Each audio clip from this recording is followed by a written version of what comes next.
In the vast, unforgiving theater of the Pacific War, the ocean was a place of silence and sudden violence. For a destroyer captain, hunting a Japanese submarine was widely considered the ultimate game of cat and mouse. It was a terrifying duel of nerves, technology, and patience. In 1944, a good anti-submarine crew might spend months or even years patrolling the empty blue, hoping for a single confirmed kill. To sink one enemy sub was an achievement. To sink two was a career-defining triumph. But in May of 1944, one small ship, a vessel that wasn't even a full-size destroyer, did the impossible. She didn't just hunt.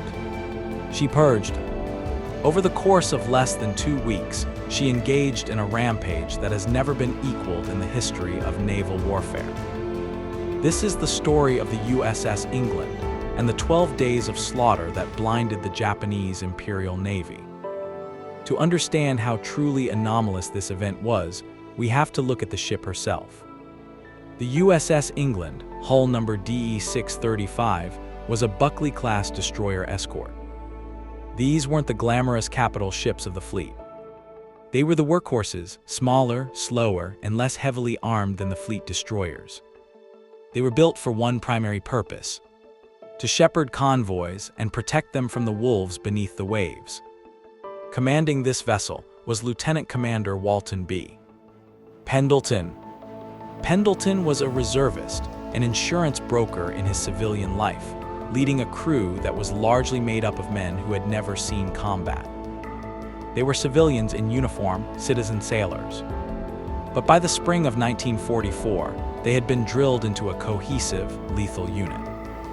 And they possessed a secret weapon that would change the dynamic of the underwater war: the Hedgehog. Unlike traditional depth charges, which were rolled off the back of a ship and exploded based on water pressure, often allowing the submarine to escape during the time it took the explosives to sink, the Hedgehog was a forward-throwing mortar system. It fired 24 projectiles in a circular pattern ahead of the ship. Crucially, these warheads were contact-fused. They wouldn't explode unless they actually hit the submarine. If the crew heard an explosion, they knew with absolute certainty that they had scored a hit. This weapon, combined with Pendleton's aggressive tactics, turned the USS England into a razor-sharp instrument of destruction. The stage was set in mid-May 1944. The United States was preparing to invade the Mariana Islands, a massive amphibious assault that would bring American bombers within range of Tokyo.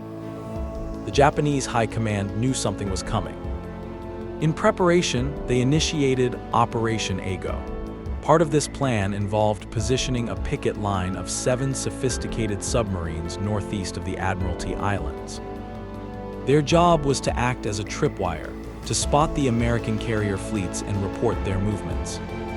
It was a trap laid for the American Navy. But the USS England was about to walk right into that trap and tear it apart. The violence began on May 19th. American intelligence had intercepted coded messages revealing the Japanese submarine line. The England, alongside 2 other escorts, the George and the Raby, was dispatched to investigate. At 1:50 p.m., the England's sonar operator reported a sharp metallic ping. Contact. It was the Japanese submarine I-16, a large cargo-carrying sub that had just finished delivering supplies to a starving garrison on Bougainville. The hunt was on. The sub maneuvered desperately, diving deep. Commander Pendleton ordered the England into a run. The first 4 attacks with the Hedgehog mortars missed, the deadly projectiles sinking silently into the abyss. But Pendleton was learning the enemy's rhythm.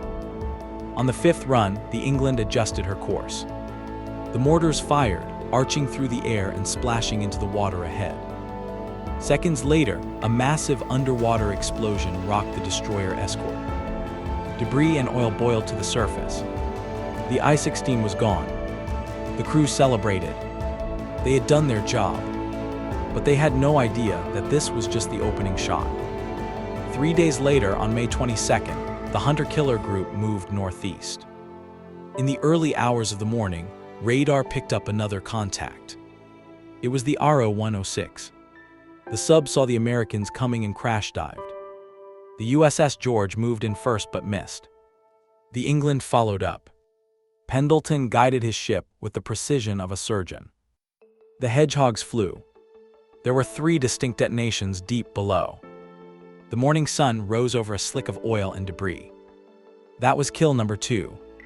At this point, the crew's morale was skyrocketing, but the tension was palpable. They were operating inside a nest of vipers. The very next day, May 23rd, another contact. This was the RO-104. The submarine attempted to evade, using thermal layers in the water to hide from sonar. But the England's operators were in a trance-like state of efficiency. They tracked the target, corrected for the depth, and fired again. The result was a catastrophic implosion below the waves. Kill number 3 in 5 days. Naval history tells us that anti-submarine warfare is usually a game of probability, where the submarine has the advantage of stealth. But the USS England had inverted the equation. They were achieving a mathematical impossibility. By May 24th, the group detected a 4th submarine, the RO-116. This engagement was swift and brutal. The England spotted the sub, plotted the intercept, and unleashed the hedgehogs. The ocean erupted once more. 4 kills. The men on the bridge of the England began to feel a sense of invincibility, but they were also exhausted. The psychological strain of constant vigilance, the blaring of general quarters alarms, and the concussion of explosions was taking its toll. Yet the job wasn't done. 2 days later, on May 26th, a 5th submarine, the RO-108, was detected. By now, the other ships in the group, the USS George and USS Raby, were understandably frustrated. They were doing everything right, spotting targets and making runs, but the England was the one landing the killing blows. It was becoming a running joke and a point of fierce professional rivalry. But when the England made her run on the RO-108, the outcome was the same. A spread of hedgehogs, a wait of agonizing seconds, and then the roar of a hull crushing under the sea. 5 submarines in 1 week. The England had effectively wiped out nearly the entire Japanese scout line single-handedly. But there was one final act to play out. On May 30th, the task group received warnings of a 6th submarine in the area, the RO-105. This would prove to be the most difficult battle of the entire 12 days. The Japanese captain of the RO-105 was a skilled veteran. For over 24 hours, a grueling duration in submarine warfare, the hunter-killer group tracked him.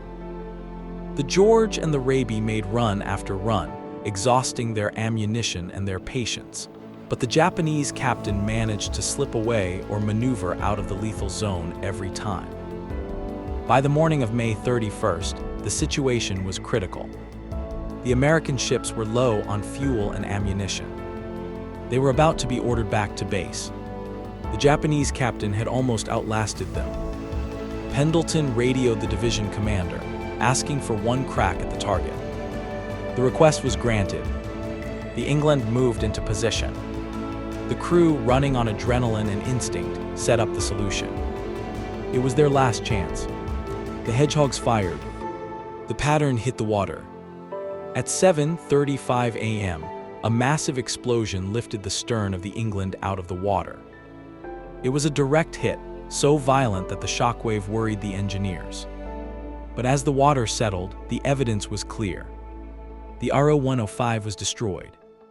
In 12 days, the USS England had hunted down and destroyed 6 enemy submarines. The tactical impact of this slaughter was immediate and profound. The Japanese line of scouts, intended to warn their fleet of the approaching American armada, had been erased. Because of the England, the Japanese naval command was left blind. They had no early warning of the American carriers moving toward the Marianas. This lack of intelligence contributed directly to the devastating Japanese defeat at the Battle of the Philippine Sea, famously known as the Great Marianas Turkey Shoot. When the England returned to port, the reception was legendary. Admiral Ernest King, the chief of naval operations and a man known for being notoriously hard to please, declared, "There'll always be an England in the United States Navy." The ship was awarded the Presidential Unit Citation. Lieutenant Commander Pendleton received the Navy Cross. But perhaps the most telling aspect of this story is that it has never happened again. No single ship in the history of warfare, before or since, has destroyed 6 submarines in such a short span of time. The USS England didn't survive the war unscathed. Less than a year later, in 1945, she was struck by a kamikaze pilot off Okinawa. The impact killed 37 of her crew and wounded 25 others. The ship was severely damaged and had to be towed home, eventually being sold for scrap after the war ended. However, the legacy of those 12 days in May 1944 remains untouched. It stands as a testament to a moment when a group of citizen sailors, led by an insurance broker, mastered the art of war and achieved perfection in the most dangerous game on Earth. The steel of the ship is gone, but the record of the USS England remains the ultimate benchmark of the submarine hunter. Thanks for watching. If you learned anything, or if I at least entertained you today, please consider hitting the like button and subscribing.